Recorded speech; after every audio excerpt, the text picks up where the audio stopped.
Welcome students. स्वागत है हमारे YouTube channel your success coaching centre में। मैं आज आपके समक्ष 11वीं वर्ग की जो इंग्लिश बुक है हॉर्नबिल, उसका जो दूसरा अध्याय है we were not afraid to die if we can all be together. यदि हम लोग एक साथ हैं तो हमें मरने से नहीं डरना चाहिए। इसका जो वस्तुनिष्ठ प्रश्न न्यूमेरिकल वो मैं आपके समक्ष रखने जा रहा हूँ। तो चलिए हम जो इसका जो प्रश्न है उसकी ओर चलते हैं। When did the narrator set sail on the round the world voyage? लेखक या कथाकार कब दुनिया की सैर के लिए निकला? तो दुनिया की सैर के लिए लेखक जो है जुलाई 1976 में निकलता है। Mary was related to the narrator as. Mary लेखक की क्या लगती थी, रिश्ते में क्या थी, उससे क्या जुड़ा था? मेरी उसकी पत्नी का नाम था, तो हिज वाइफ हो जाएगा। While the narrator's sea voyage his son Jonathan was of the age. जब लेखक समुद्री यात्रा के लिए निकला दुनिया की सैर के लिए, उस समय उसका जो बेटा जोनाथन था उसकी उम्र क्या थी? तो उसकी उम्र जो है केवल उस समय 6 वर्ष की थी। The narrator's daughters name was. तो लेखक या कथाकार या कहानीकार की जो बेटी है उसके नाम क्या थी? तो उसका जो नाम था सुजैन था।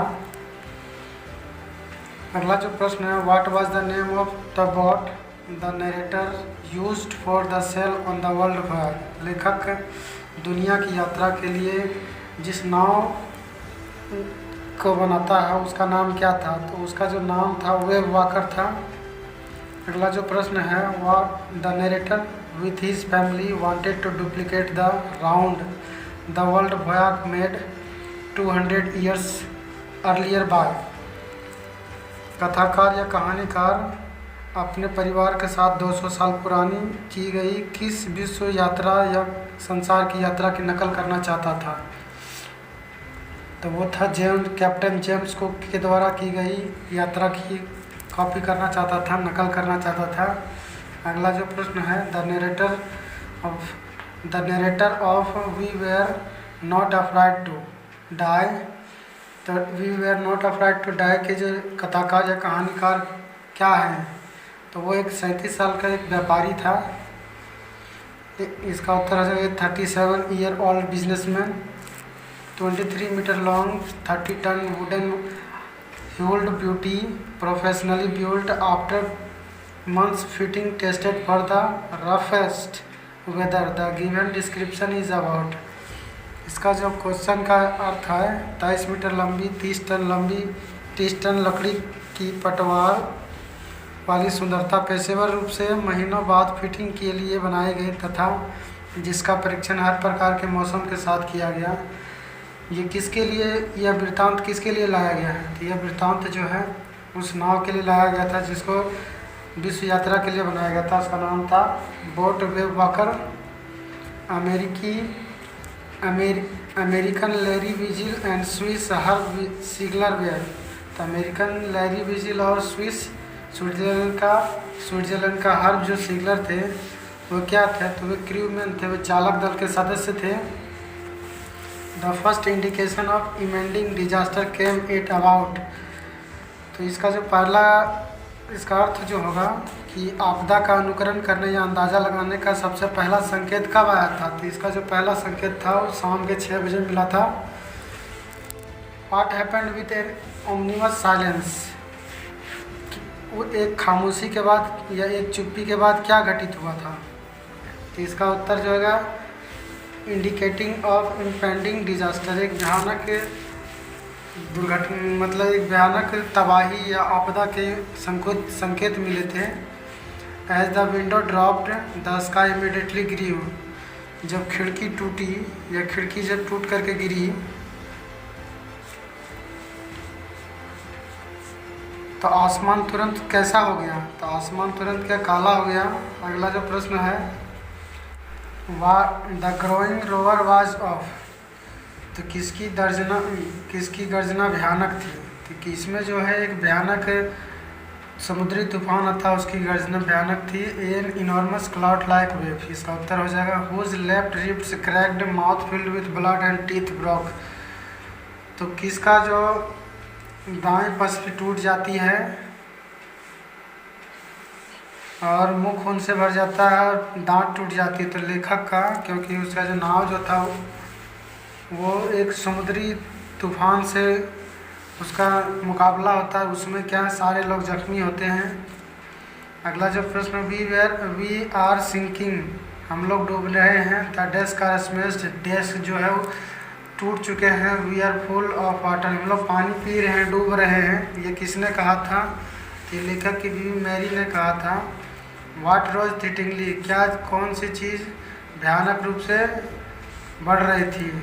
तो लेखक के जो नाव थी, लेखक की नाव इंडेवर, वो क्षति हो उसमें पहुंच चुकी थी। क्षति की वजह से उसमें कई छेद हो गए थे और उसका जो पंपिंग सिस्टम वो काम करना बंद हो चुका था, इसलिए लगातार पानी बढ़ रहा था। तो इसका उत्तर जो हो जाएगा the water level what dragged on an endless bitterly cold routine of pumping steering and working the radio. कौन सा पहर या समय था जब एक अंतहीन बेहद सर्द भरा दिनचर्या के साथ घसीटा स्टीयरिंग और रेडियो काम करने लगे? तो उस समय जो समय था नाइट का समय था। The replies from memberships were being awaited from, तो सिख मेंबर के लोग किसका इंतज़ार कर रहे थे? किस चीज़ का, किसके कहने का इंतज़ार करते? मेडे कॉल्स का इंतज़ार कर रहे थे। After 36 hours of continuous pumping they reached the last few centimetres of water on, तो लगातार 36 घंटे काम करने के बाद भी, पानी निकालने के बाद भी नाव से कितने पानी को कम कर पाए थे? ये कौन सा दिन में ये घटना घटी थी? तो ये 4 जनवरी को ये घटना घटी थी। The writer with his family in his round the world voyage could get to eat a first meal in almost, अपने परिवार के साथ दुनिया भर की यात्रा के दौरान लेखक को अपना पहला भोजन लगभग खाने में कितने दिन का समय मिलता है? लेखक कितने दिन के बाद भोजन मिला था लेखक को? तो इसका उत्तर हो जाएगा 2 days। Daddy we are going to die, who asked, कहता है कि पिताजी या डैडी हम लोग अब मरने जा रहे हैं। ये किसने कहा था? तो ये उसके बेटे जॉन ने कहा था। Can I have a hug, who said, तो क्या मैं तुम्हें गले से लगा सकता हूँ? ये किसने कहा? तो ये जोनाथन कहता है। Impending means same as, impending जो है प्रभाव डालने का अर्थ क्या होता है? तो इसमें प्रभाव डालने का अर्थ जो होता है अबाउट टू कम, मतलब कोई भी चीज़ घटित होना है, किसी भी काम की शुरुआत होना, ये इम्पेंडिंग के अंतर्गत होता है। अबाउट टू स्टार्ट भी इसका अर्थ होता है। अगला जो प्रश्न है, why do the son want to hug his father, बेटा अपने पिता के गले क्यों लगता है?